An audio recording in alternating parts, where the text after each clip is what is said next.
Hey everybody, this is Dr. Nashlie with the Garden of Nash. Thanks so much for tuning in today. And as you know, this is the end of July, and this is a very important day because now we get to think about what we're going to actually plant for August. Now, what we're looking is to keep in mind your first frost date. You can Google this, you can find out what it is for your zone, for your location. And so what we're looking at is most of these seeds, these are things that are gonna be able to be harvested in the fall time before you start to see a lot of frost. Now in the 7B AA area here in Georgia, we have mild winters for the most part, and so even through the winter I've had greens and things continue to last. And so what we're going to focus on for this second part of the summer, I want to start some of these seeds. You can direct sow a lot of these. So as you know, in the past we've had a lot of great success with lettuce, so we're going to bring the lettuce back. So how about that? We're gonna bring back some lettuce. I actually have some butter crunch lettuce here. I've used these seeds in the past and they've been pretty successful for me. So we're gonna do that. We're also gonna harvest some of the lettuce seeds that actually were browning from the lettuce that we had earlier this year and put that back in the soil to see if it actually comes back again. So that's one thing. All right, what we're gonna do next is we're gonna look at kale. So I actually did not have a good kale season. I think that was because my seeds were kind of old. So we now have some of these seeds. I also have some seeds that I saved from last year that we're gonna use. So I'm gonna plant a lacinato kale. It's actually very healthy for you. They say the darker the vegetable, the more healthier the leaf is, the leafy green. So this is a kale that is kind of tough, but it has a lot of nutrients in it. If you cook it, it can get really tender. And so we're gonna try out the lacinato kale as well as our red Russian kale. Now I've had a lot of success for this in the past as well. So we're gonna hope that this comes back. This is a very quick to grow. Now you can't always trust the date, the days that they have on his. It all depends on your area. You even have microclimates in your backyard sometimes in between seasons, so you have to kind of be careful there. But for the most part, everything that grew well in the spring, more than likely it'll grow well in the fall, late summer, early fall. And so we're also gonna try some of our collards and mustards. Now if you remember, we had really big collards and mustards. The Georgia Southern Creole did really well, as the broadleaf mustard that I had. I think it's called the India Florida broadleaf mustard. So instead of actually using these seeds, I'm just going to use the seeds that I had from earlier this season. When the plants were browning, I was able to save a lot of those seeds again, and so we'll use those as well. Now, what else are we going to plant? Of course, now we have some spinach. Now spinach is gonna do better in the colder climate, and so I'm actually gonna hold off a little bit, maybe a couple more weeks before I plant my spinach. But this is a Bloomsdale long-standing spinach, so I'm gonna try that, and that's usually really easy to plant. Again, all these you can direct sow because this is prime time. It's gonna be pretty warm temperatures for the soil. It has a lot of good nutrients in it. I gotta go through and do some work on my beds, but we'll talk about that in just a minute. So other than the spinach, I'm also gonna explore a little bit with some broccoli and some Brussels sprouts. Now I normally don't grow these, and even when I did grow the Brussels sprouts once a couple years ago, I think I got one Brussels sprout to grow, and so I'm gonna be experimenting to see what I can do to get those to grow better, and hopefully we can get something going there. I realize I don't even have my mic on. So one thing I forgot to add is I do want to experiment with carrots. Last time I tried to grow carrots, they only grew to be about that big. So we're going to try to grow in a different way this season.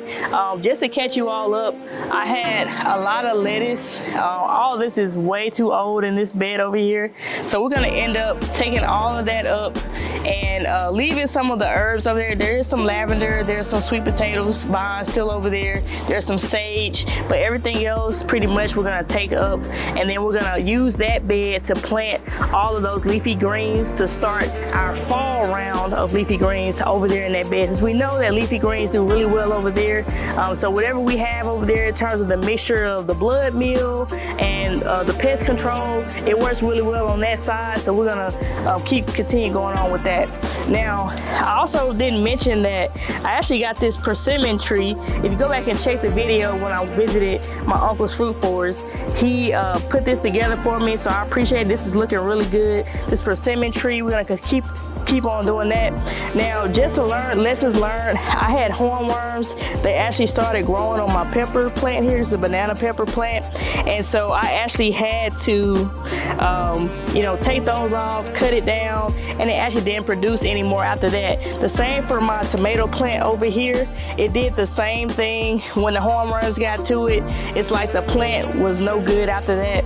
So whatever it did, it just kind of shook it up and it wasn't able to produce any more fruit.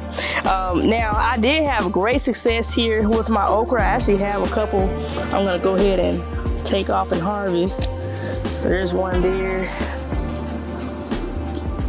Also another one here.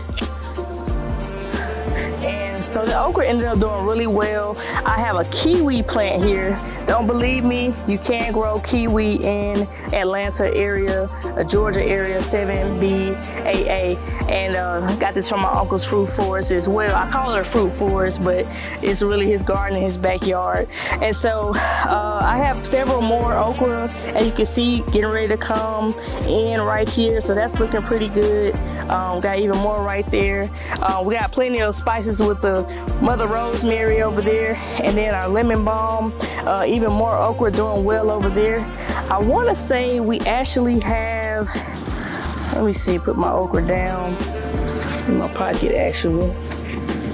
I want to say we actually have, oh yep, look at that baby right there. We actually have a zucchini. We got a couple of them growing down there. So I'm gonna go ahead and get this one off. We got some that kind of didn't make it. See the little one there and the little one right here. So my zucchini, if I were to do this again, I would have planted this kind of in a bed on its own so it can have room to spread its wings and grow. But so far, that's a pretty good looking zucchini. So we're gonna make sure we eat that. We're gonna have some good squash later on. All right, so over here, we got more okra that just ended up planting all around, but our watermelon vines, they grew pretty well, but they didn't actually flower.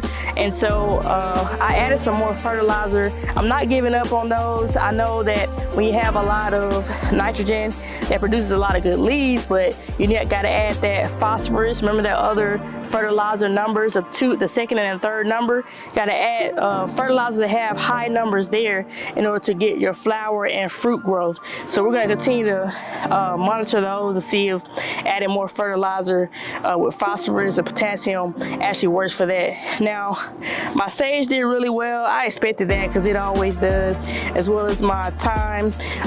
Pretty soon we'll do a video on seeing if we actually got any sweet potatoes down there.